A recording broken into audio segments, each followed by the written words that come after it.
വെക്കേഷന് ശേഷം പോകാൻ വേണ്ടി ട്രോളിയിൽ സാധനങ്ങളൊക്കെ എടുത്ത് വെച്ച് പോകുമ്പോൾ ഇടാനുള്ള ഡ്രസ്സെല്ലാം തേച്ച് മിനുക്കി വെച്ചത് അതും ഒന്ന് എടുത്ത് മേത്തണഞ്ഞ് അപ്പോഴേക്കാണ് നമ്മുടെ ഉറ്റ സുഹൃത്തുക്കൾ വന്ന് ട്രോളി എല്ലാം വണ്ടി കയറ്റിയിട്ടുണ്ടായിരുന്നു. നമ്മൾ വിഷമത്തിലായിരിക്കും, അതുപോലെ തന്നെ നമ്മളെ കൂടെ ഉള്ളവരും വിഷമത്തിലായിരിക്കും. നമ്മൾ നാട്ടിൽ നിന്ന് പോകുമ്പോൾ അങ്ങനെ ഒറ്റയടിക്ക് വെച്ച് പിടിച്ച് കോഴിക്കോട് എയർപോർട്ടിലെത്തി. കൂടെ വന്ന സുഹൃത്തുക്കളോടെല്ലാം ബൈ ബൈ പറഞ്ഞു. ട്രോളിയിൽ ലഗേജ് എല്ലാം വെച്ചിട്ട് ഒറ്റ നടത്തം വെച്ച് പിടിച്ചു. ഇമിഗ്രേഷനും കാര്യങ്ങളും ക്ലിയർ ചെയ്ത് ഉള്ളിലെത്തിയപ്പോൾ ബേർഡ് ലോഞ്ച് കാണപ്പെട്ടു. ബേർഡ് ലോഞ്ചിന്റെ ഒരു വീഡിയോ നമ്മൾ വേറെ ചെയ്തിട്ടുണ്ടായിരുന്നു. അവിടെ പോയി ആദ്യം തന്നെ ബ്രേക്ക്ഫാസ്റ്റ് റെഡി ആകാൻ 5 മിനിറ്റ് എടുക്കുമെന്ന് പറഞ്ഞപ്പോൾ ഒരു അടിപൊളി കോഫി ഉണ്ടാക്കി കുടിച്ചു. അതിനുശേഷം ഒരു ചെറിയൊരു കേക്കുമായിട്ട് അവിടെ നിന്ന് കോഫി കുടിച്ച് കുറച്ചു നേരം ചുമ്മാ വായി നോക്കിയിരുന്നു. അപ്പോഴേക്ക് ബ്രേക്ക്ഫാസ്റ്റ് റെഡി ആയെന്ന് പറഞ്ഞു. അതിനുശേഷം ബ്രേക്ക്ഫാസ്റ്റിന്റെ അടുത്ത് പോയി എന്തൊക്കെയാണ് കഴിക്കാനുള്ളതെന്ന് അത്യാവശ്യം ഒരു റഷ് വന്നപ്പോഴേക്കും ഒരു 5-10 പേര് കയറി വന്നപ്പോൾ ലൈൻ വന്നപ്പോൾ അത് ഒഴിവാക്കി. അങ്ങനെ ബ്രേക്ക്ഫാസ്റ്റ് കഴിഞ്ഞിറങ്ങി പുറത്തേക്ക് വന്നപ്പോൾ തന്നെ നേരെ മുന്നിൽ കണ്ടത് കുറച്ച് സുന്ദരികളെയും സുന്ദരന്മാരെ ആയിരുന്നു. എനിക്ക് പോകാനുള്ള ഫ്ലൈറ്റിന്റെ ഖത്താർ എയർവേസിന്റെ ഫ്ലൈറ്റിലെ കേബിൻ ക്രൂ ആയിരുന്നു. അത് കഴിഞ്ഞ് കുറച്ച് കഴിഞ്ഞപ്പോൾ നമുക്ക് അനൗൺസ്മെന്റ് വന്നു. അങ്ങനെ ചെക്ക് ഇൻ ക്ലിയർ ആയിട്ട് നേരെ വെച്ച് പിടിച്ചു ഫ്ലൈറ്റിലേക്ക്. അത്യാവശ്യം നല്ല ക്രൗഡഡ് ആണ്, ഫ്ലൈറ്റ് ഫുൾ ആയിരുന്നു. ആസ് യൂഷ്വൽ വരിക്ക് നിന്ന് ഫ്ലൈറ്റിനുള്ളിൽ കയറി.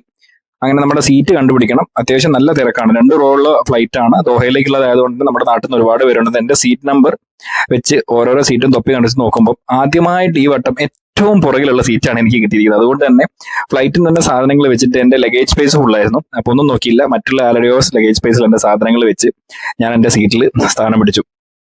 അങ്ങനെ കുറച്ച് കഴിഞ്ഞപ്പോഴേക്ക് റീഫ്രഷിംഗ് ടബിലൊക്കെ ആയിട്ട് എയർ ഹോസ്റ്റസ് വന്നു. അതുകൊണ്ട് ജസ്റ്റ് കയ്യും മുഖവും തുടച്ചപ്പോഴേക്ക് ബ്രേക്ക്ഫാസ്റ്റ് വന്നു. ബ്രേക്ക്ഫാസ്റ്റിൽ ചിക്കൻ സോസേജും ഓംലേറ്റും ആയിരുന്നു ഓർഡർ ചെയ്തത്. പക്ഷേ ചതുരത്തിലുള്ള ഒരു കട്ടന്റെ ഷേപ്പിലുള്ള ഓംലേറ്റ് ആണ്. പിന്നെ കുറച്ച് ഫ്രൂട്ട്സും ഒക്കെ ആയിരുന്നു ബ്രേക്ക്ഫാസ്റ്റിൽ കിട്ടിയത്. അത് കഴിച്ചൊന്ന് മയങ്ങി ഉണർന്നപ്പോഴേക്ക് ഞാൻ ദോഹ എത്തി. ദോഹയിൽ നിന്ന് പിന്നെ നേരെ എനിക്ക് എന്റെ ട്രാൻസ്ഫർ ഗേറ്റിലേക്ക് പോകേണ്ടിയിരുന്നു. അത്രയും ദൂരം നടക്കാനുണ്ടായിരുന്നു. അങ്ങനെ ചുമ്മാ പോകുന്ന വഴിക്ക് കണ്ട സ്ക്രീനിൽ എന്റെ നെക്സ്റ്റ് ഫ്ലൈറ്റിന്റെ ഗേറ്റ് നമ്പർ നോക്കി. പിന്നെ ഒന്നും നോക്കിയില്ല, ഇടംബലം നോക്കാതെ ആ ഒരു ഗേറ്റ് നമ്പർ തപ്പി അങ്ങോട്ട് ഓടാൻ തുടങ്ങി.